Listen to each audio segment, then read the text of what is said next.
할렐루야. 예. 참으로 하나님 나라의 유혹을 이을 이 후사분들 앞에서 이렇게 말씀을 증거하게 해주신 하나님께 영광을 드립니다. 제가 이 진리의 말씀을 깨닫고 나서 우리 정체성이 너무나 존귀한 자라는 것을 알았습니다. 하나님의 건세, 하나님의 나라의 대사의 권능을 받아서 이 땅에 보내심을 입은 자들이에요. 그런데 우리가 진리의 말씀 안에 몰랐기 때문에 이 종노릇하는 그런 우리의 삶 가운데 내 삶의 자존감을 많이 떨어뜨려 놨고, 진리를 몰랐기 때문에 하나님의 그 성경의 무엇성을 입증하지 못했기 때문에 사실은 하나님의 권위를 많이 떨어뜨렸습니다.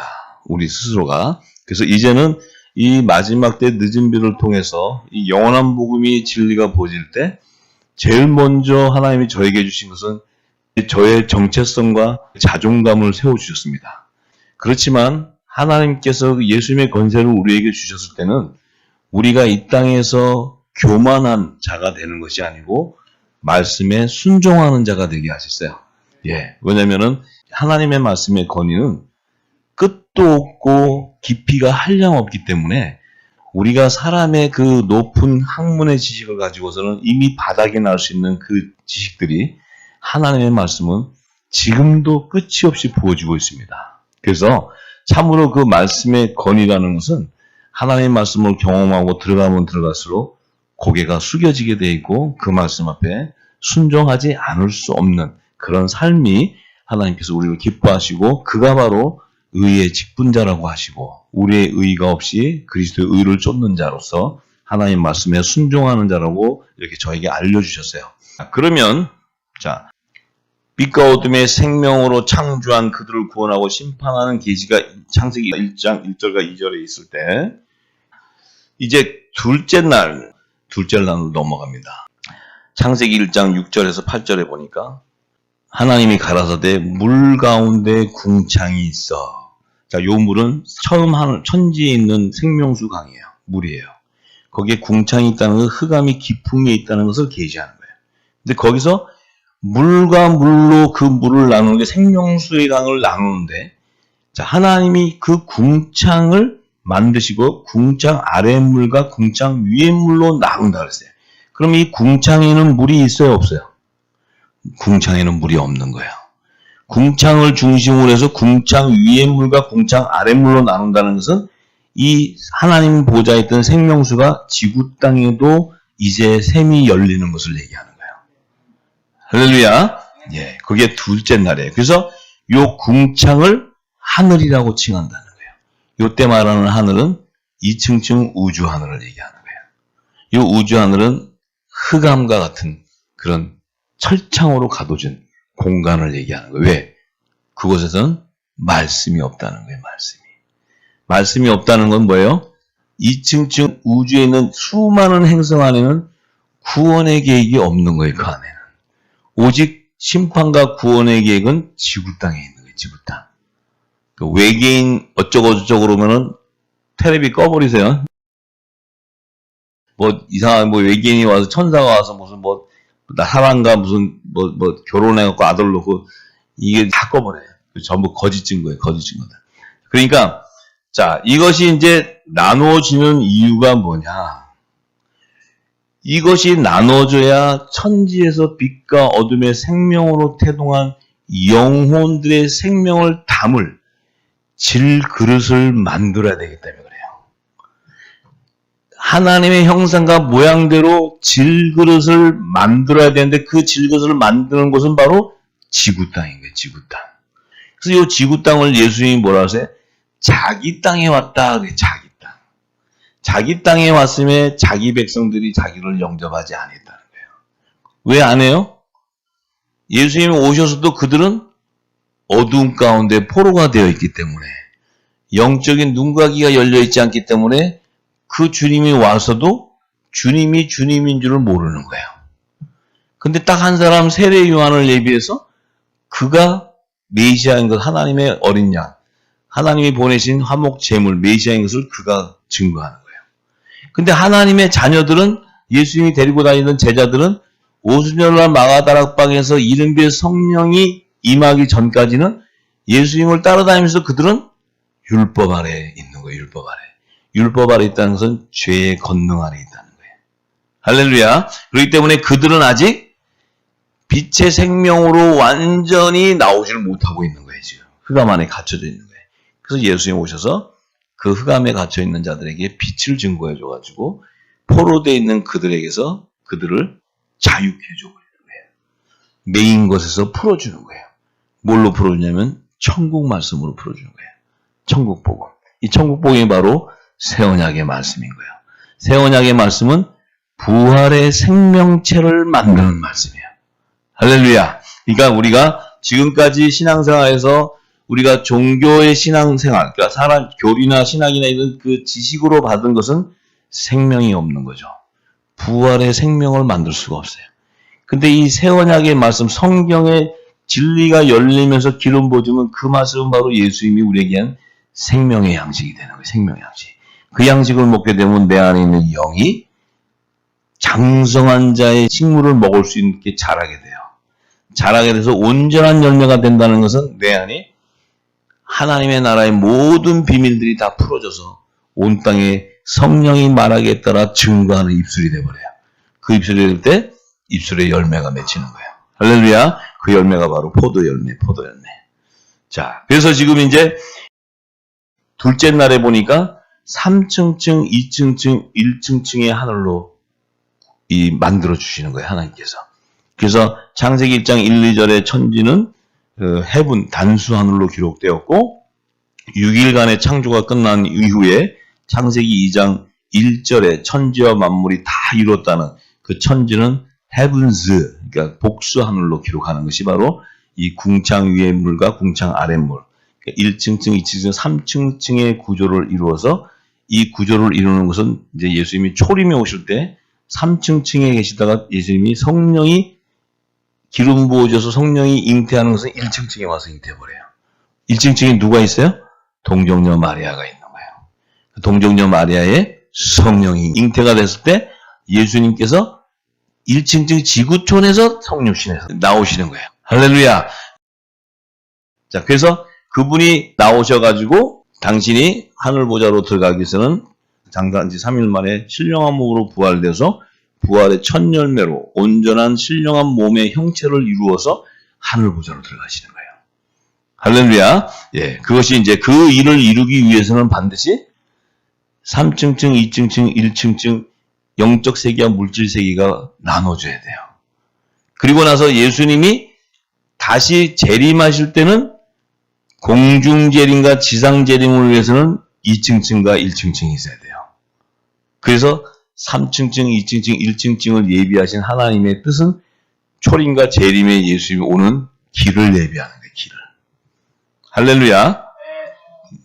그 하나님 나라를 완성하는 구속사에 대한 계시를 증거하기 위해서 모세가 창세기를 기록한 거지, 지금 우주 하늘에 일어나는 그 만물 창조를 계시하기 위해서 글을 쓴 게 아니에요. 할렐루야. 예. 우리가 보는 각도는 하나님의 나라와 그의 의를 성취하는 그 구속사에 대한 관점으로 성경을 봐야 돼요. 그래야 성경이 열리는 거예요. 할렐루야. 자, 그러면은 둘째 날에 그러면은 지금 이제 이렇게 만드셨다는 것은 이제 하나님께서 이 빛과 어둠의 생명을 나눠서 이제 그들을 담을 질그릇을 만들어야 돼. 그죠? 하나님의 뜻이 육안으로 볼 수 없는 영혼의 생명체를 담을 그릇을 만들어야 되는데, 그래서 하나님이 토기장이 하나님이 되는 거예요. 토기장이. 그래서 이제 진흙 가지고 이제 그릇을 만든다는 거예요. 예. 만드는데 하나는 천이 있을 것과 하나는 귀 있을 것을 만들어요. 아, 그 왜 그러면 천이 있을 것과 귀 있을 것을 왜 그 두 종류로 나누냐 이거죠. 네. 여자의 후손과 뱀의 후손을 통해 하나님의 나라를 완성하는 구속사의 의를 성취하기 위해서는 반드시 뱀의 후손들이 나오는 질그릇이 있어야 되고, 여자의 후손으로 오는 거룩한 귀한 그릇이 있어야 되기 때문에 귀 있을 그릇과 천한 그릇 두 그릇을 예비하는 거예요. 그래서 셋째 날과 여섯째 날에 하나님의 모양과 형상대로 사람을 짓는데, 셋째 날에 짓는 첫 아담은 그 속사람이 오실자의 생명으로 짓는 표상이에요. 그래서 첫 아담을 오실자의 표상이라는 거예요. 오실자의 표상. 뭐냐면 그 오시는 생명은 하늘에서 난 자이기 때문에 그 성령이 오셔서 그 몸에, 거룩한 몸에 임해서 그분이 이 땅에 오셔서 그분은 다시 살리신의 영을 통해서 신령한 몸으로 부활을 해야 돼. 부활을 하기 위해서는 반드시 그분의 길을 예비하기 위해서는 귀 있을 그릇이 있어야 되는 거예요. 그래서 첫사람 아담을 셋째 날에 줘야 되는 거예요. 이 셋째 날은 뭘 의미하냐면 부활의 첫 생명이 탄생하는 육의 몸을 예비하는 거예요. 그 셋째, 3이라는 의미는. 그래서 셋째 날 하면 예수님이 장사한 지 3일 만에 부활하는 몸을 얘기하는 거예요. 그 다음에 또 3일이라는 것은 뭘 의미합니까? 초실절의 부활의 생명을 드리는 초실절의 생명체를 예비하는 거예요.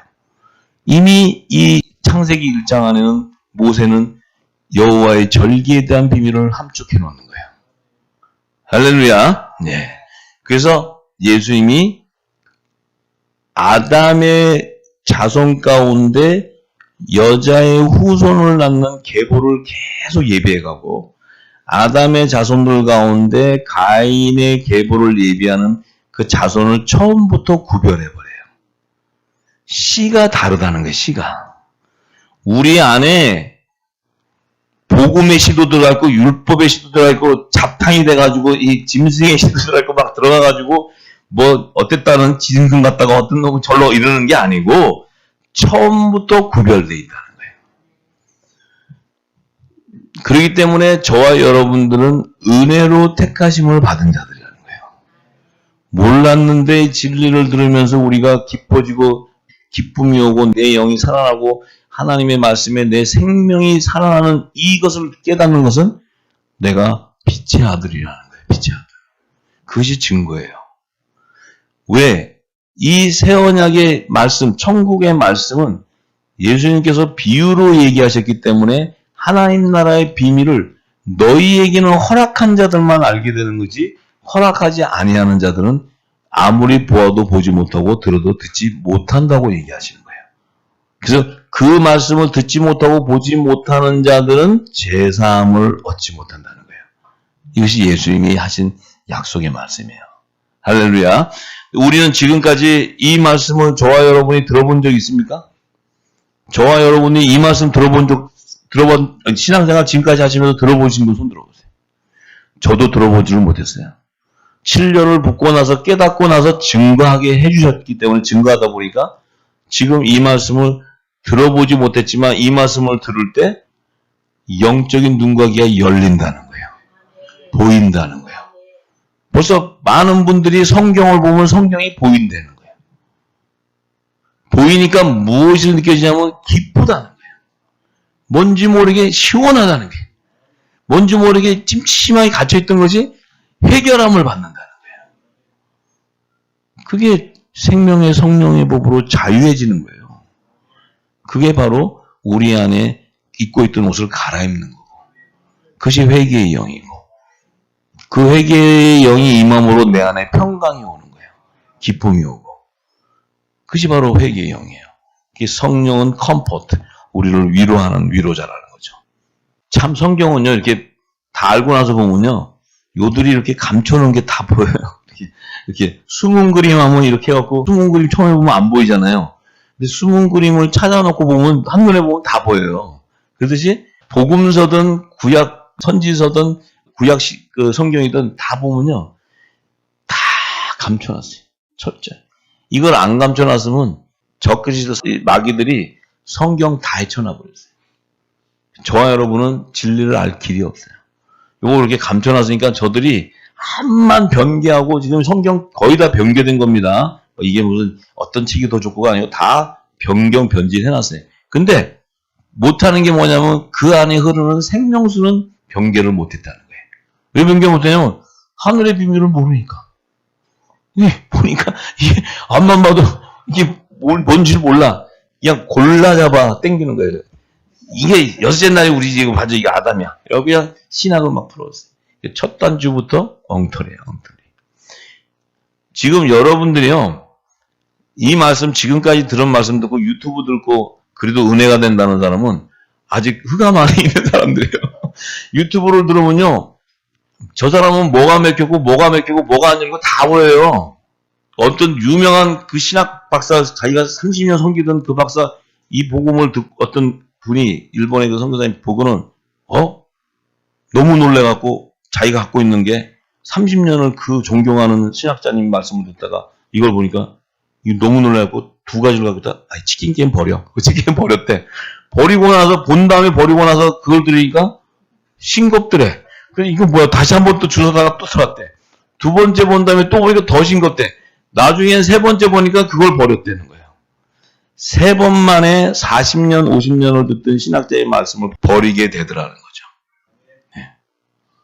근데 지금도 이 말씀 듣고 저기 그 유튜브에 저 말씀 너무 그것도 좋아 뭐 이러면요 아직도 내가 붙잡혀 있다고 생각하시면 돼요. 그러니까 땅의 것과 하늘의 것이 함께 갈 수가 없어요. 구분돼 있지. 예. 제 얘기가 아니고 성령께서 하시는 거예요. 자, 그러면은 지금 하나님께서는 이 빛과 어둠의 영혼들을 담을 그릇이 필요한 게 사실이에요. 그러면 지금 이제 셋째 날에 왔을 때는 이 셋째 날에 모세가 그냥 아담을 지은 걸 그냥 있는 사실대로만 썼으면 지금 성경이 이렇게 안 왔어요. 근데 이것을 딱 비유로 해놓고 아담 짓는 거는 창세기 2장에다가 딱 비유를 해놓고 창세기 1장에는 여섯째 날에 남자와 여자를 줬다니까 뭐 전부 이게 아담이지 뭐 전부 다. 그러니까 성경이 희한한 게 그걸 풀면은 풀어줘야 되는데 안 풀려. 이게 막 꼬여. 이게 수학 공식보다도 더 정확해요. 성경이 진리가 아닌데 그것을 억지로 풀면은 이게 잡아 당기잖아요. 그러면 여기 가서 막혀요. 이걸 잡아 당겨서 억지로 갖다 매여서 그럼 이게 막혀. 참으로 신기한 게 성경이에요. 성경은 풀면 다 풀려야 돼. 그러니까 지금까지 사복음서에 예수님이 말씀하신 한 구절도 못 풀었다는 거예요. 그 한 구절을 만약에 풀었다면은 성경은 다 풀리게 돼 있어요. 예수님이 비유로 말씀하신 한 구절의 말씀만 진리로 풀었다면 성경은 알파와 오메가 다 풀어져요. 그런데 지금까지 사람의 지식으로 풀었기 때문에 예수님이 하신 말씀 한 구절도 못 풀었어요. 제가 거짓말이 아니고 여러분들이 다 열리고 나면 인정하게 됩니다. 그래서 뭡니까? 성경은 이렇게 어둠과 함께 갈 수 없게 돼 있다는 거예요. 진리는 진리 가운데 가기 때문에 절대 어둠과 타협이 안 돼요. 성경은. 아무리 이 땅에 천재가 풀어도 못 푸는 게 성경이에요. 그렇기 때문에 풀어질 때는 내 영이 기뻐지고 아는 거예요. 내 영이 살아나는 거지. 이걸 맞춰봐가지고 저 신학자는 뭐래요? 이건 뭐래요? 해가지고 이게 더 가까워 이렇게 갖다 붙이는 성경이 아니라는 거죠. 자, 그래서 이 셋째 날을 이렇게 보니까 모세가 이렇게 기록합니다. 셋째 날을 봅니다. 셋째 날. 창세기 1장 9절에서 13절의 말씀입니다. 자, 하나님이 가라사대 천하의 물이 한 곳으로 모이고 묻이 드러나라 하심에 그대로 되니라. 자, 모세가요. 지금 셋째 날에 뭐라고 얘기하냐면 천하의 물이라 그래요. 천하의 물. 천하의 물이라는 것은 하늘 아래에 있다는 거죠. 하늘 아래 있다는 궁창 아래에 있다는 것은 1층층 지구 땅에 있는 물들을 다 규합한다는 거예요. 전부 다. 규합했는데 그 의미는 이 지구 땅에는 이 3층층 보좌에 있는 생명수의 강이 지구 땅에 가득했다는 거죠. 지구 땅 안에. 가득했다는 것은 아직 땅은 드러나지 않고 물로 가득 채워져 있었다는 거예요. 그런데 하나님께서 한 곳으로 모이게 하시고 이 지구 땅으로 다 모이게 하시고 묻이 드러나라 하심에 그대로 드러나는데 이 묻을 땅이라고 칭하셨다는 거예요. 이 땅은 지구 땅이 물에서 최초로 올라오는 거예요. 그러니까 그 수면 위로 땅이 올라오는 거죠.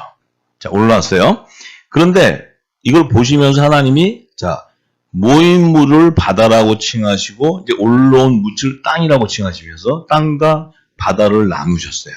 그러시면서 보기에 좋았다라고 하면서 그 11절에 그 다음에 그 올라와 있는 땅에 그 땅에 풀과 씨 맺는 채소 각기 종류대로 씨 가진 열매 맺는 과목을 내라 하심에 그대로 되었다는 거예요. 그러니까 지금 이제 지구 땅에 먼저 땅이 수면 위로 올라온 후에 그 땅에 채소와 각종 나무, 실과들이 맺히기 시작했다는 거예요.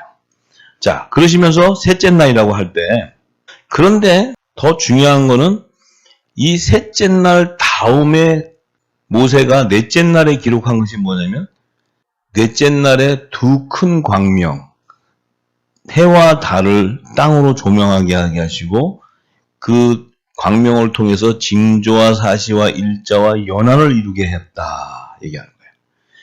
그 얘기 안에 넷째 날에는 뭘 얘기하냐면 지금 셋째 날에 이 땅을 통해서 생명체를 지은, 사람을 지은 것들을 넷째 날에 징조가 일어나는데 그 징조는 사시와 일자와 연한을 이루겠다. 그럼 이 사시는 봄, 여름, 가을, 겨울 4계절을 얘기하시면서 그 다음에 일자와 연한은 하루와 24시간과 365일을 얘기한다는 것은 요 지금 4계절이라는 것은 여호와의 절기에 대한 시간표를 계시하는 거예요.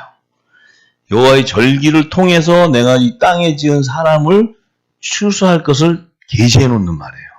지금 숨겨놨어요. 그러면서 하나님께서 뭐라 하시냐면 일자와 연한, 날과 그 연도, 이 얘기 안에는 신년과 안식년의 주기로 추수할 것을 계시해 놓는 거예요. 왜냐하면 모세가 율법을 제정받으면서 여호와의 절기와 안식년과 신년의 제도에 대한 비밀을 깨닫고 요 셋째 날에 지은 사람을 하나님의 시간표에 따라 이러이러한 가정을 통해서 추수할 것을 계시해 놓은 거예요. 넷째 날에는. 그러면 지금 모세가 기록한 하나님의 시간표에 따라 셋째 날에 그 나온 땅에서 사람을 지은 것을 비밀로 계시해놨다는 거예요. 이게. 자, 그것을 갖다가 모세가 그 자리에다가 바로 밑에 절에 아담을 지은 것을 기록했으면 쉽게 이해가 다 됐을 텐데 이것을 창세기 2장에다가 아담을 짓는 것을 별도로 갖다 놓았어요. 그래서 천지창조의 대략이 이렇다 하면서 천지창조 6일간 창조의 대략이 이런데 그렇게 얘기를 하면서 창세기 2장 5절에 7절의 말씀에 이렇게 기록을 하는 거예요. 자, 여호와 하나님이 땅에 비를 내리지 아니하셨고 이 땅은 무슨 땅이에요? 지금 물에서 수면 위로 올라온 땅을 얘기하는 거예요. 근데 그 땅에는 비를 내린 적이 없다는 거예요. 비가 내리지 않았다는 거예요. 그러면 지금 아담을 지을 당시에 그 지구 땅에는 비가 내린 적이 없다는 거예요. 맞습니까? 예. 그리고는 경작할 사람도 없었다는 거예요. 그럼 경작할 사람도 없었다는 게 무슨 말이에요? 아담 이전에는 지은 사람이 없다는 거예요. 맞죠? 그러니까 아담이 인류 최초의 사람이라는 거예요. 자, 그리고 결정적인 건 뭐냐면 들에는 초목이 아직 없었고 밭에는 채소가 나지 아니했다고 얘기해요. 근데 분명히 아까 셋째 날에 보니까 땅이 올라온 그 땅에 채소도 나고 과목도 나고 났잖아요. 그러면 이 아담은 그 채소가 나고 과목 나기 이전에 졌다는 거예요. 틀리다면은 지금 질문하세요. 지금 이거 국민학교 교과서 얘기하는 건데 지금 틀리다면은 얘기하세요. 자, 그러면은 지금 분명히 채소가 초목이 나고 들엔 초목이 나고 밭에 채소가 나올 때가 셋째 날이었는데 요 아담을 지을 당시의 지구 환경의 시기는 들에는 초목과 밭에는 채소가 아니었다니까 셋째 날 안에서도 그 채소가 나기 직전에 졌다는 거예요. 여기까지는 맞습니까? 근데 더 결정적인 것은 이렇게 구체적으로 증거해 놓은 거예요, 모세가. 6절에 뭐라 하냐면 안개만 땅에서 올라와 온 지면을 적셨다. 자, 그 땅에서 안개가 올라온다는 게 이렇게. 그 뭐예요? 수증기가 올라오는 증상이 일어나는 거죠, 그죠? 일어나는데 올라와서 온 지면을 이 수증기가 적셨다는 거예요. 근데 지금 아담을 지을 당시는 땅에 비가 내린 적이 없잖아요. 비가 내리지 않았는데 어떻게 땅이 젖어가지고 수증기 현상이 일어나냐는 거죠. 그렇다면 이 땅은 수면에 있다가 물 위로 올라왔을 당시를 얘기하는 거구나. 이 땅이 수면 위로 올라왔을 때 젖어 있었을 거 아니에요. 비가 온 것이 아니고 젖어 있는 상태 그 땅이 지금 수년 일로 적시니까 그 지구 환경의 시기를 얘기한 거예요. 모세가. 그까지 맞습니까? 예. 그때 여호와 하나님께서 그 땅에 있는 흙으로 사람을 지었다고 얘기하는 거예요. 지금 그러니까 말해 젖어 있다는 거죠. 그 땅이. 젖어 있다는 게 뭡니까? 이 땅은 물 위로 올라왔다는 것은 물로 세례를 받은 구원의 표를 받은 흙이라는 거예요. 맞습니까? 그래서 물 세례를 받은 흙이라는 거예요. 지금 모세가 기록하는 것은 자기 때는 물 세례에 대한 계시밖에 없어요. 성령의 세례는 모르는 거예요. 모세가. 그러니까 물로 세례를 받은 세례 요한이 물로 세례를 주듯이 그 물로 세례라는 것은 육신을 정결하게 씻었다 하는 그런 구원의 표를 얘기하는 거예요. 정결의 표. 그러니까 지금 이 아담으로 지은 이 흙은 물 세례를 받아서 구원의 표를 받은 그런 흙으로 아담을 지었다는 것을 증거하는 말씀이에요. 자, 그렇기 때문에 그 흙은 뭐예요? 이 아담은 구원의 표를 받은 사람이라는 거예요. 그런데 그 구원의 표를 받은 정결한 흙으로 지은 아담이었기 때문에 하나님의 말씀인 생기가 들어가는 거예요. 만약에 더러운 몸으로 지은 죄의 몸으로 지은 자에게 생기는 들어갈 수가 없어요. 악한 자들은 하나님의 말씀을 대적하기 때문에. 맞습니까? 생기를 그 코에 불어넣었더니 그 사람이 아담이 생영이 되어버린 거예요. 그러면 하나님께서 불어넣은 생기는 대언의 영이었다는 거예요. 대언의 영.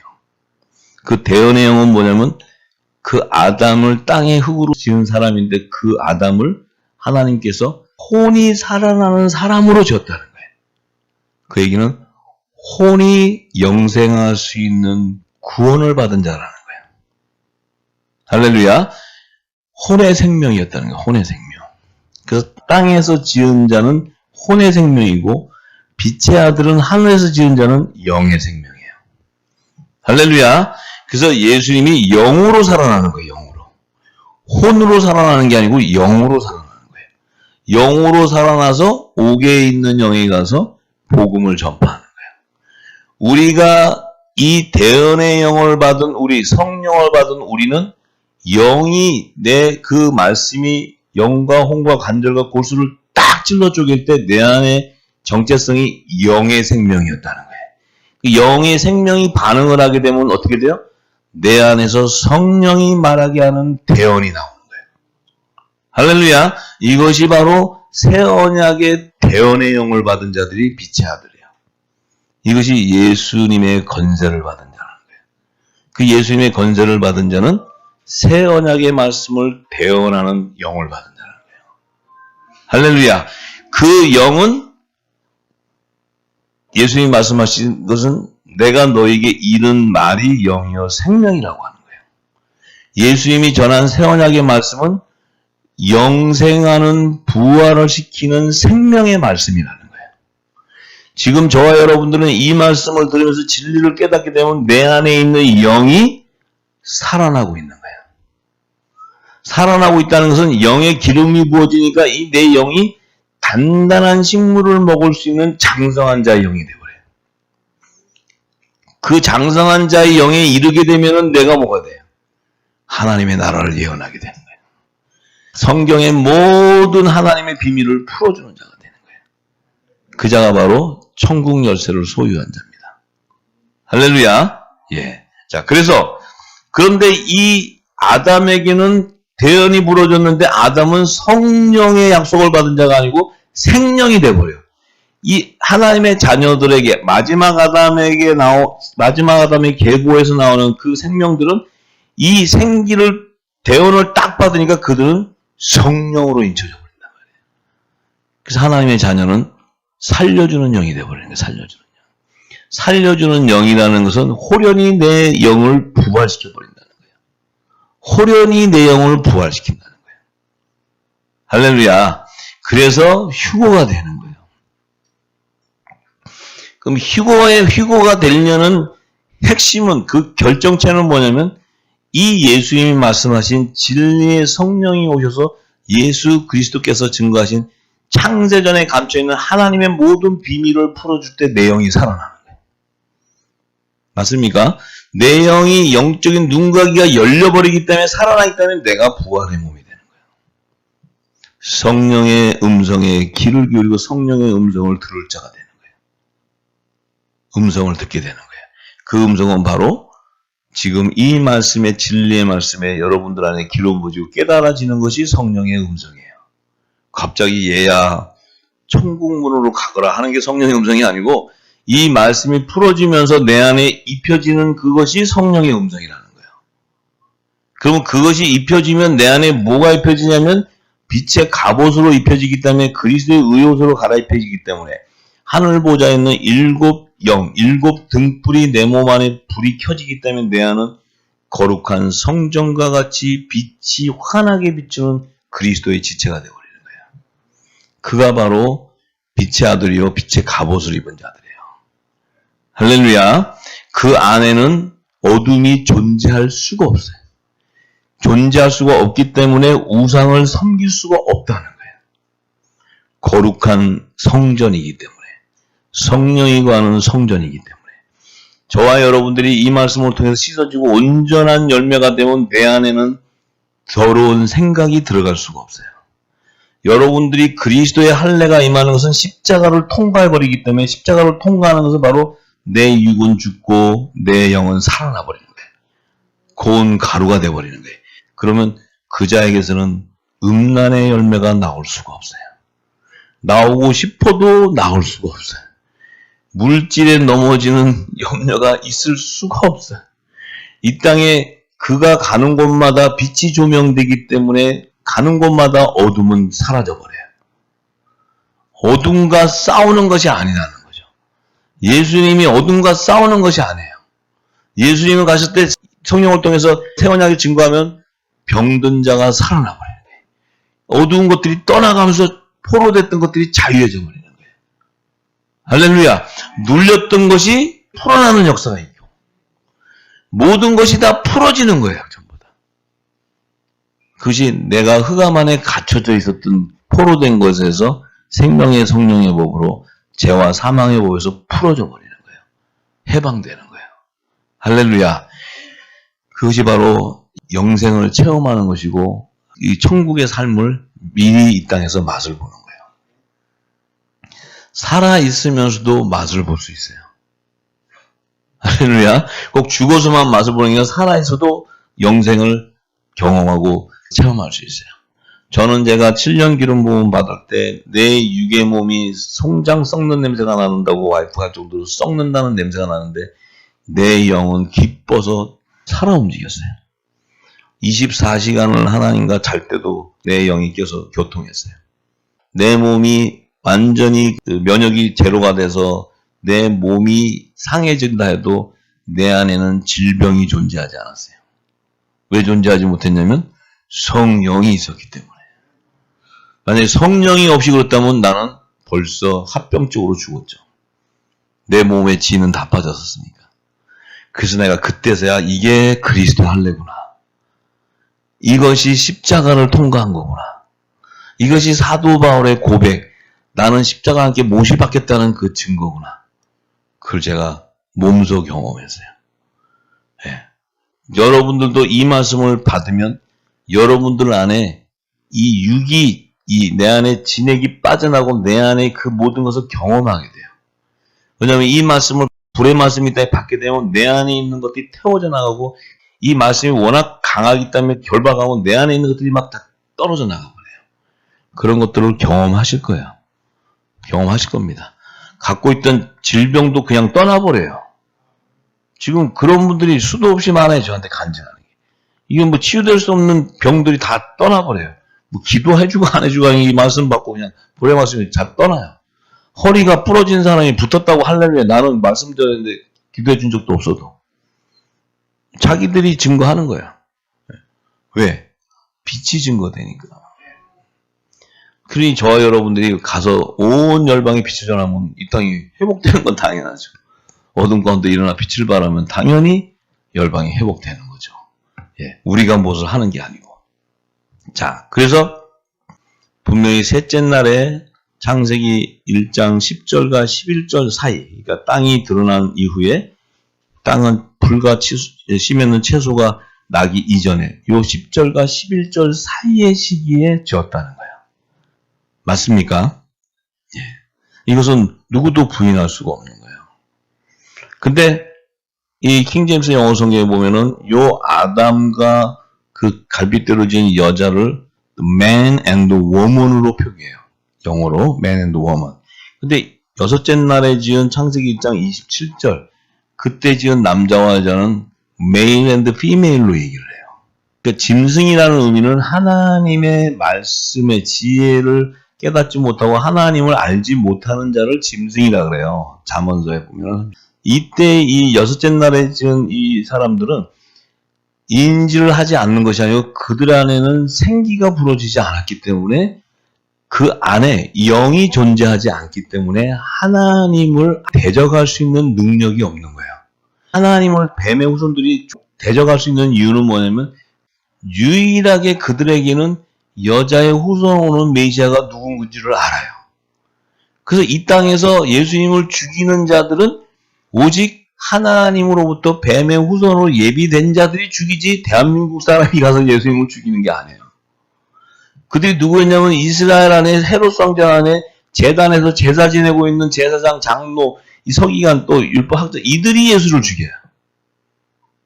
왜냐하면 그 제단은 귀신의 초소가 돼 있었기 때문에 음녀가 이미 다 그 안에서 하나님과 재물을 동시에 섬기고 있었기 때문에 그들이 예수를 죽이는 거예요. 이 땅의 교회는 어떻습니까? 이미 하나님과 재물을 동시에 섬기는 귀신의 초소가 되었기 때문에 WCC에 다 가입을 하는 거예요. 그거는 뭐 증거예요, 증거. 지금까지 가리고 있었어도. 그러면 그 안에 있는 자들은 반드시 성령을 약속을 받은 자를 핍박하게 돼 있어요. 이 땅에 속한 교회는. 성경의 약속의 말씀이 언약의 말씀. 자, 그렇기 때문에 그 여섯째 날에 창세기 1장 27절에 지은 그 사람들은 모세가 이렇게 기록해요. 하나님이 자기 형상 곧 하나님의 형상대로 사람을 창조하신다는 이 형상은 이미지라고 그래요. 이미지, 영어로 이미지. 이미지라는 것은 겉모습을 얘기해요. 겉모습. 자, 예수님이 오셨을 때 예수님의 몸은 하나님의 본체의 형상이에요. 본체. 근데 예수님이 오셨을 때 하나님의 본체의 형상인데 그 예수님의 겉모습을 보고는 그분이 하나님으로 보였어요? 예수님은 흠모할 것도 없이 정말 그 초라한 모습이었는데 그 모습이 하나님의 모습이었겠어요? 그러면 예수님을 무엇을 보고 예수님을 하나님의 본체의 형상이라고 하겠어요? 그분 안에 있는 말씀이 나올 때 속사람이 하나님의 본체라는 거예요. 겉모습은 물론 예수님을 보니까 우리 사람과 똑같으니까 사람의 형상과 하나님의 형상과 모양대로 사람을 지은 건 맞아요. 예수님을 보니까 뭐 얼굴은 달라도 우리랑 똑같잖아요. 눈 있고 코 있고 다 이렇게 생겼잖아요. 근데 그 모습을 보고 예수님을 하나님의 본체라고 얘기할 사람이 누가 있냐는 거죠. 그럼 예수님이 하나님의 본체라는 것은 그분의 입술로 증거하는 하나님 나라의 비밀을 증거하는 그 안에 기름 부은 말씀을 보고 그분이 하나님의 형상의 본체라는 걸 알 수 있는 거예요. 그 속사람을 보고 아는 거지 겉사람 이미지를 보고 예수님을 하나님의 형상이라고 본체라고 할 사람은 아무도 없어요. 그러면 지금 여기 앉아 계신 분들하고 저 이렇게 보면 뭐 다를 게 뭐 있어요. 코 있고 눈 있고 다 똑같은데 우리가 어떻게 하나님 성령의 약속을 받은 하나님의 자녀이고 어떻게 예수 그리스도와 몸과 같이 동일하게 그 영광의 몸으로 화되냐, 변화가 되냐 이거예요.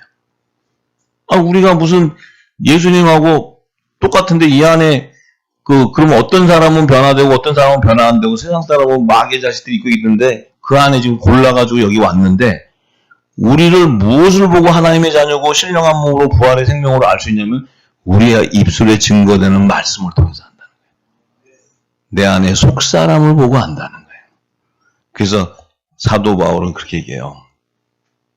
고린도후서 4장 16절에서 18절의 말씀을 봅니다. 그러므로 우리가 낙심하지 아니하노니 겉사람은 후패하나 우리의 속은 날로 새롭도다. 자, 사도 바울은 겉사람은 후패하게 되지만 우리의 속사람은 날로 새롭게 된다는 거예요. 왜 새롭게 되죠? 기름이 부어지니까. 내 정체성이 점점 알게 된다는 거예요. 사도 바울이 율법 안에 있을 때는 열심을 냈는데 이 열심을 낸 것이 예수 믿는 자들을 죽이러 다녔어요. 그런데 사도 바울이 성령의 인침을 받고 나서는 자기 안에 속사람의 정체성이 드러나고 날로 새롭게지고 강건해지니까 자기의 겉사람은 후패해져 버린다는 거예요. 육의 몸을 벗어버린다는 거예요. 이게 그리스도의 할례를 받은 것을 증거하는 말이에요. 그리스도의 할례를 받게 되면 겉사람의 몸은 육의 몸은 다 벗겨져 버리는 거예요. 후패해야 되는 거예요. 그런데 내 안에 있는 속사람은 어떻게 돼요? 부활의 생명체가 된다는 거예요. 부활의 생명체. 할렐루야. 신령한 몸으로 부활하는 생명체가 된다는 거예요. 그 부활하는 생명체가 바로 예수 그리스도의 형상과 같다는 거예요. 할렐루야. 예수 그리스도의 형상은 바로 하나님의 본체예요. 그래서 하나님과 예수 그리스도와 성령과 우리는 하나가 되어 있는 거예요. 왜냐하면 하나님의 나라가 우리 안에 임해 있으니까. 성령이 임했다는 것은 하나님의 나라가 우리에게 임해 있다는 거예요.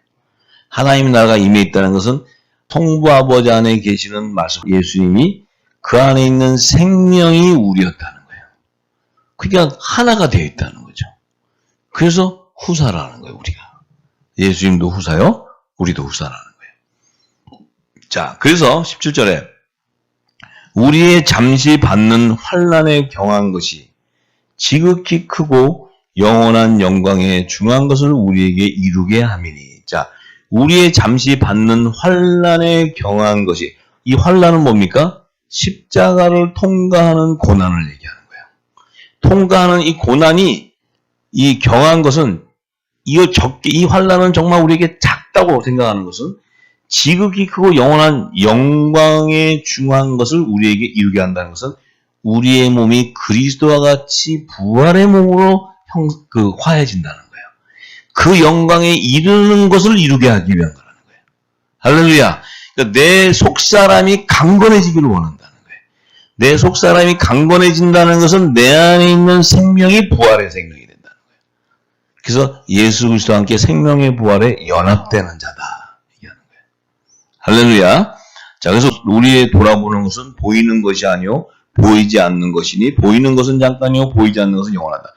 우리가 돌아보는 것을 보이는 것은 육신으로 보이는 이 육의 몸이 아니고 보이지 않는 신령한 몸을 얘기하는 거예요. 이것이 영원하다는 거예요. 영원하다는 거예요. 그러니까 우리의 영생은 신령한 몸으로 부활의 생명으로 이루어져야 우리가 가기 때문에 우리는 반드시 십자가의 고난을 통과해야 된다는 거예요. 그 십자가의 고난의 통과는 내가 십자가에서 물을 박는 게 아니고 이 말씀을 통해 내 안에 덧입혀져서 내 안에 있는 육에 있는 모든 육신의 것들이 다 태워져 버려야 된다는 거예요. 태워졌을 때 내 안이 거룩한 성령이 거하는 처소가 되기 때문에 이 몸은 그리스도와 합한 몸이 되어버리는 거예요.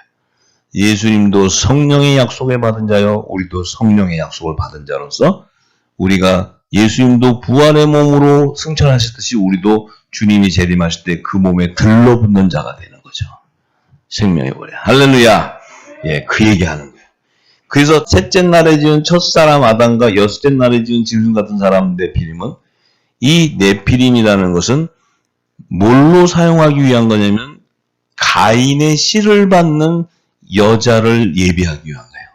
그 얘기는 네피림의 사람도 사람과 똑같이 생겼고 동일하게 생겼고 결혼해서 자녀까지 나올 수 있는 똑같은 생명체예요. 근데 그 안에는 하나님을 대적할 수 있는 영이 없다는 거예요. 왜 그렇게 짓지 않으면 안 되냐면 아담이 에덴 동산에 있을 때 그 시간은 영혼 손상 안에 들어가 있는데 아담을 하나님께서 이제 이 땅에 내보내서 육의 자손을 내기 위해서 에덴 동산에 내보낼 때 아담이 밖에 나왔을 때 이 지구 땅, 이 세상에서 살아갈 수 있는 환경이 다 예비돼야 돼요. 그 환경을 예비하는 것을 바로 여섯째 날에 사람의 자손을 통해서 이 고대 선사 인류들이 환경을 다 예비해요. 그래서 뭐 고고하게 보면 뭐 구석기, 신석기 있지만 물론 그들은 학술로 증거하지만 그런 그 시대의 사람들이 오면서 이 땅을 지구 땅을 정복하고 해서 이 땅의 신석기 시대에는 농경 목축업이 발달하고 이런 과정들이 쭉 이어져 왔어요.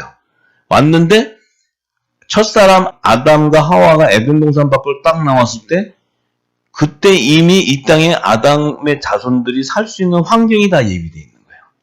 그러니까 가인은 농사를 지을 수 있었고 아벨은 양을 칠 수 있었던 거예요. 그죠? 그런데 그때 가인을 죽이려고 했던 그들은 이미 여섯째 날에 지은 순수혈통의 네피림, 아담과 하와가 났을 때 이들은 하나님을 인지하는 이게 없었기 때문에 그들이 나왔어도 자기들하고 똑같이 생겼으니까 같은 동족인 줄 아는 거예요. 그렇기 때문에 만약에 그게 아니고 그들이 제 종의 영을 받아가지고 제 종을 갖고 있었으면 아담과 하와가 났을 때 그 둘이를 죽여버렸으면 하나님의 구속사가 안 이루어져. 지구 땅에. 그 동네에 지금 아담과 하와가 둘이가 탁 나왔어요. 그 촌락들이 살고 있는데. 나왔는데 그들이 예를 들어서 뱀의 후손으로서 제 종의 영을 가지고 있었으면 저것들이 하나님의 아들들, 자녀들이구만 이래가지고 죽여버리면 하나님의 구속사가 안 이루어져. 근데 네피림은 이들은 땅을 정복하고 이 땅에 있는 것만 살기 때문에 그들이 나와서도 전혀 하나님하고 관계없어요. 그러니까 그런데 가인과 아벨은 농사를 짓고 양을 치는 것은 하나님의 뜻을 따라 그 농사도 짓고 양을 치는 거예요. 가인이 농사를 짓고 싶어서 농사를 짓는 것이 아니고 마귀의 아비였기 때문에 그 가인은 이 땅의 곡물, 이 풍작을 원하는 이 우상에게 제단을 제사하는 그런 곡물을 재배하는 자가 되고 이 아벨은 자기 아버지 아담이 선악과를 먹은 범죄에 대한 그 죄를 대속하는 화목제로서의 양의 기름을 하나님 앞에 드리게 되는 거예요. 그래서 하나님이 의인 아벨의 제사를 받아들임으로써 그 아벨의 가인을 통해서 순교의 피를 흘려야 돼. 피를 흘릴 때 그 아벨의 피가 이 땅 흙을 적실 때 아담이 흙으로 지은 그 아담의 육의 몸의 죄를 그 의인 아벨의 피를 통해서 사함을 주기 때문에 다른 시로 셋째 아들 셋을 주는 거예요. 할렐루야.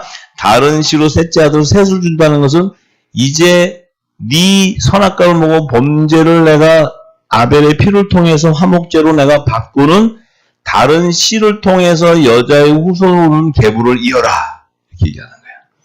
그래서 셋째 아들 셋을 통해서 그곳에 7대손 에녹이 나오고 노아가 나오고 이렇게 하는 거예요.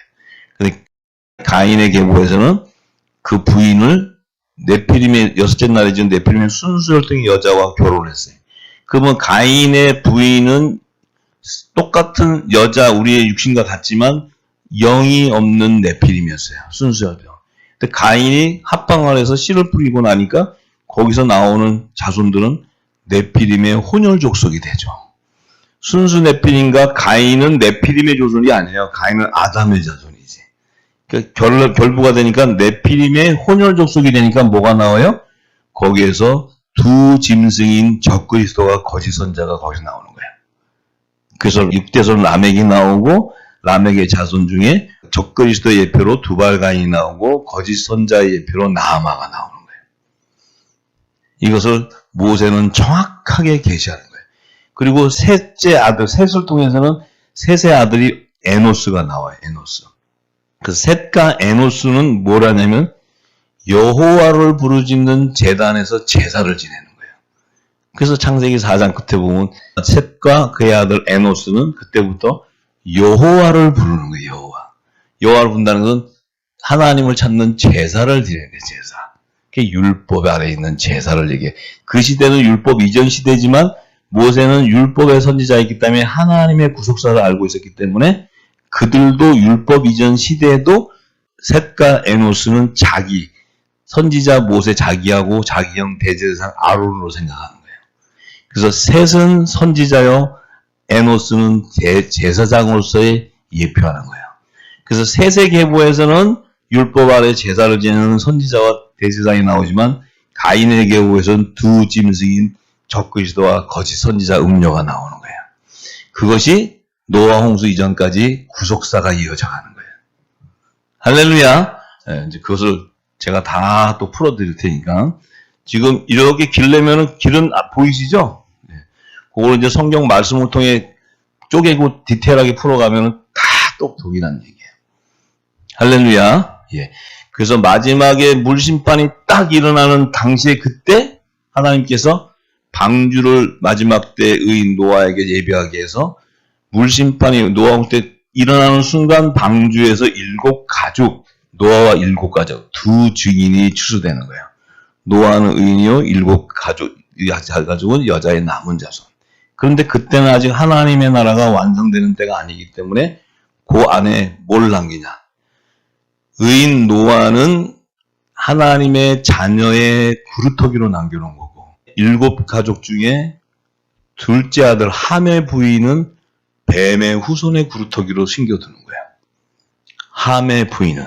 그러니까 함이 그 당시에 노아 홍수 이전에 사람의 딸들 음녀들에게 나오는 자손들과 혼탁하게 살면서 그 부인과 결혼함으로써 하나님께서 허락하는 것은 함의 부인을 통해서 이 땅에 뱀의 후손들이 나오는 구루터기로 예비하는 거예요.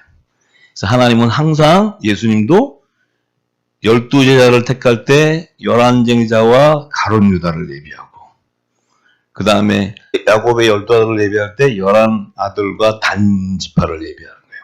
그 뭐냐면 빛과 어둠의 자손들을 함께 공존하는 거예요.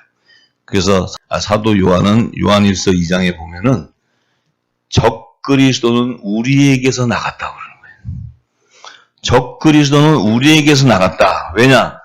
저들은 우리와 함께 속하지 않았기 때문에. 그 얘기는 자기는 빛의 아들로 있었지만 저들은 어둠 안에 있었다는 거예요.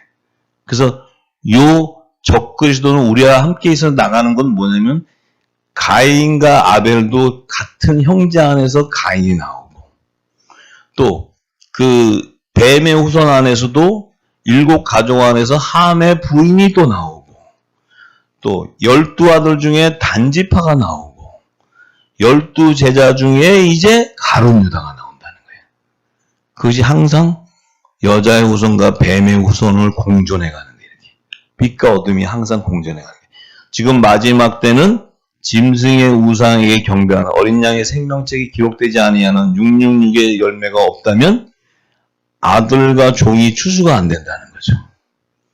그죠? 그들의 핍박이 있어야 추수가 된다는 거예요. 그래서 그들은 추수하는 여름 타작마당에 키로 사용하는 거예요. 키로. 그래서 마지막 때 뭐야? 그 가라지는 단을 묶어서 다 불에 태워버리는 거예요. 쭉정이야 가라지는. 그렇지만 고운가루와 곡식은 거둬둔다는 거예요. 이것이 예수님이 두 주인의 구속사를 의미하는 거예요. 아들과 종을 추수하는 것을 계시하는 말씀이에요. 그래서 항상 우리에게도 핍박하는 어둠이 없이는 우리도 열매를 못 나와요. 그래서 모든 분들이 핍박을 많이 받고 왔잖아요. 사실 지금까지 오는 과정에서 우리가 진리를 모를 때는 함께 대적하고 분쟁했지만 알고 나면 그 다음엔 하나님 뜻을 알기 때문에 우리는 온전히 빛에 거하게 되고 핍박하는 자들은 어둠에 거하게 되는 거예요. 열매가 나눠져 버리는 거예요. 할렐루야. 자, 그래서 이 사도 바울은 정확하게 그 셋째 날과 여섯째 날의 사람을 분명히 증거한 것이 로마서 5장 12절에서 14절의 말씀이에요. 그래서 이 지금 창세기 1, 2, 3장 그 안에 담긴 구속사의 비밀을 모르고는 로마서는 풀 수가 없습니다. 율법과 복음의 그 구속사의 비밀을 풀지 못하면 로마서는 열 수가 없어요. 자, 그래서 이제 이 사도 바울이 로마서 5장 12절과 14절에 보니까 이러므로 한 사람으로 말미암아 죄가 세상에 들어오고 죄로 말미암아 사망이 왔나니 이와 같이 모든 사람이 죄를 지었으므로 사망이 모든 사람에게 이르렀다. 자, 이 사람에게 죄가 들어오지 않으면 사망이 있어요, 없어요? 사망이 없다면 이 땅에서 영생해야 되죠, 그죠? 사망이 없으니까 영생하잖아요. 영생하게 되면 하나님 나라가 완성돼야 안 돼요. 하나님께서 어둠은 처음부터 창조하는 거예요. 할렐루야. 그래서 창세기 1장 2절에 흑암이 등장하는 거예요. 그건 뭐냐? 하나님의 구속사가 여자의 후손과 뱀의 후손을 통해 완성하는 계시의 말씀이에요. 그 뱀의 후손은 반드시 어둠의 자녀들이, 어둠의 자녀, 마귀의 자녀들. 그들이 없이는 구속사가 완성이 안 돼요. 할렐루야. 자, 그래서 이 사망이 오기 위해서 아담은 선악과를 먹게 돼 있는 거예요. 근데 선악과를 아담이 먹는 것이 아니고 여자가 먼저 먹고 아담에게 주는 거예요. 그래서 그 창세기 3장의 말씀을 풀어야 빛과 어둠에 대한 타락한 천사에 대한 계시가 다 나오는 거예요. 그래서 에덴 동산을 풀면은 창세기 1장 1, 2절 말씀이 더 확연하게 드러나요. 구체적으로 다 나와요. 네. 그건 제가 다음 주에 아마 지금 성령께서 풀어주실 것 같아요. 자, 그래서 자, 모든 사람이 어쨌든 사망이 이루어지니까 사망이 된다는 건 뭐예요? 구원을 못 받는다는 거잖아요. 모든 사람이 다 사망이 되면 아무도 그거 못 받잖아요. 그 사망이 되면 다 지옥 가는 거예요, 전부 다. 영생으로 오든지 생명으로 와야지 구원이 일어나는 거지.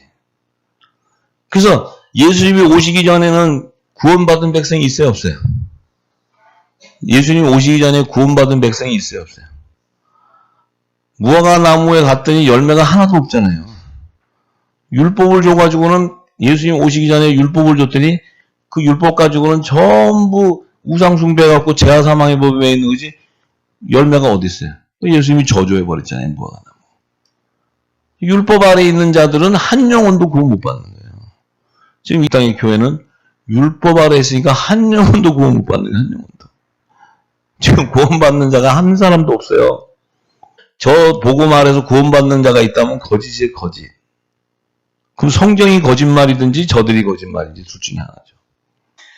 자, 그런데 제가 율법, 이 법이 제정된 선악과는 율법이에요. 선과 악을 분별하는 법인데, 근데 제가 이 율법이 제정되기 전에도 있었다는 게 세상에. 그러니까 율법이 없을 때는 죄를 죄로 여기지 아니했을 뿐이라는 거예요. 그런데 이 아담으로 말미암아 죄가 들어왔는데 그 아담으로부터 모세까지 아담의 범죄와 같은 죄를 짓지 아니하는 자들이 있다고 분명히 얘기했어요. 그럼 모든 인류가 다 죄를 졌는데 어떻게 아담과 같은 죄를 안 지은 자들이 있냐는 거예요. 왜 죄를 못 지을 수 있어요? 그들은 영이 없기 때문에 그런 거예요. 영이 없기 때문에 죄를 지을 수가 없어요. 개새끼가 죄 짓는 거 봤어요? 호랑이가 죄 짓는 거 봤어요? 염소가 죄 짓는 거 본 사람 손 들어보세요. 죄는 사람이 짓는데 왜 죄냐? 이 안에 있는 악한 영이 하나님의 말씀을 대적하기 때문에 죄가 되는 거예요. 불순종하기 때문에. 불순종한다는 건 하나님을 대적한다는 거예요. 그래서 죄가 임하는 거예요. 선악과를 먹은 이유도 뱀이 미혹했기 때문에 먹어버리는 거예요. 그런데 그 네피림, 여섯째 날이 전 네피림, 그 영이 없는 생기가 부러지지 않은 네피림에게도 사망이 왕노릇 한다는 것은 그들도 육신을 갖고 있기 때문에 죽게 된다는 거예요. 그들은 죄를 져서 죽는 게 아니고 육신을 가지고 있기 때문에 사망하게 된다는 거예요. 사망. 왜 사망하냐면 사단인 뱀에게는 종신토록 흙을 먹으라고 했으니까, 이 땅에 육신을 가져가라고 했으니까 사단은 무조건 육신은 다 자기 건 줄 알고 모세가 딱 죽었을 때 사단이 가가지고 마귀가 가서 이거 내 시체라고 가져간대. 그러니까 유다서에 나오죠. 미가엘 천사장이 와서 무슨 소리냐. 이자는 니께 아니고 이자는 산영을 받은, 모세의 시체는 산영을 받은 이자는 아브라함의 품으로 가야 되는 거지 음부로 들어갈 자가 아니라고 미가엘이 그 사단한테 심판을 해버려요. 그러니까 모세의 시체도 사단이 죽었으니까 이거 내 거다라고 가져가려는데 그건 하나님의 거라는 거예요. 모세의 시체는 하나님의 거예요.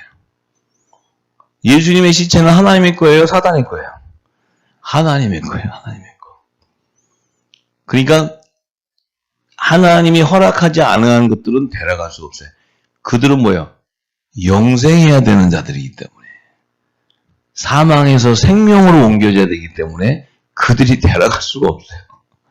영혼이 불못에 들어가는 자 같으면 데려가는데, 그들은 사망에 있는 자에서 생명의 부활로 하늘보좌로 입성해야 되기 때문에 그들을 사단이 데려갈 수 없다는 거예요. 할렐루야. 우리는 성령을 받았든지 산령을 받았든지 하나님의 아들과 종들은 그들의 시체를 사단이 가져갈 수 없다는 거예요. 왜냐하면 그들을 여자의 부활과 남자의 부활로 생명체로 살려서 하늘보좌로 데려가기 때문에. 그럼 그거를 사단이 데려가면 하나님께 뺏겨버리잖아요. 하나님이 택해놓은 자가 뺏긴다는 것은 하나님은 사단보다도 권세가 없다는 거예요. 하나님은 한 영혼도 잃어버리지 않는데 가져갈 수가 없죠, 사단이. 할렐루야. 그러니 우리는 이 말씀에 기름 부고 깨달았다는 것은 사단이 못 가져간다는 거예요. 우리의 육신을 가져갈 수 없다는 거예요. 할렐루야. 그게 구원이에요, 구원. 네. 얼마나 감사합니까? 그래서 셋째 날과 여섯째 날에 지은 자들은, 자, 이 셋째 날과 여섯째 날은 여자의 후손과 뱀의 후손들을 낳는 이 거룩한 밭과 세상 밭을 예비한 사람들이에요. 그래서 이 지금 그 밭을 예비한 것은 첫째 부활의 생명으로 나오는 자들, 그리고 둘째 사망의 생명들이 기록되어 있는 어린 양의 생명책과 여러 책들에 기록된 비밀을 계시해 주는 거예요. 셋째 날과 여섯째 날 안에는 생명책에 대한 비밀이 들어가 있는 거예요. 할렐루야. 예. 그래서 셋째 날에 지은 아담의 육신의 몸으로 오는 그들 안에는 첫째 부활에 참여하는 아들과 종의 생명이 있다는 거예요. 그것이 어린 양의 생명책에 기록되어 있다는 거예요. 근데 여섯째 날에 지은 뱀의 후손들을 낳는 그 밭에서는 둘째 사망에 참여하는 심판의 부활로 나오는 생명들이 기록된 여러 책에 대한 비밀을 계시하는 거예요. 이게 이제 점점 깊이 들어가면 전부 계시록하고 다 연결되는 말들이에요. 할렐루야. 예. 그래서 3일날이라는 의미는 장사한 지 3일 만에 이 땅의 모두가 다 죽은 자들 가운데서 예수님이 신령한 몸으로 부활의 첫 열매가 되는 그 하나님의 육의 몸을 예비하는 날이에요. 그래서 예수님이 육의 몸으로 탄생해서 신령한 몸으로 살아나기 위해서는 반드시 첫사람 아담이 셋째 날에 하나님의 집으로 예비돼야 돼. 할렐루야. 하나님의 집으로 예비되어야지만 예수님이 그 집에 들어와서 신령한 몸으로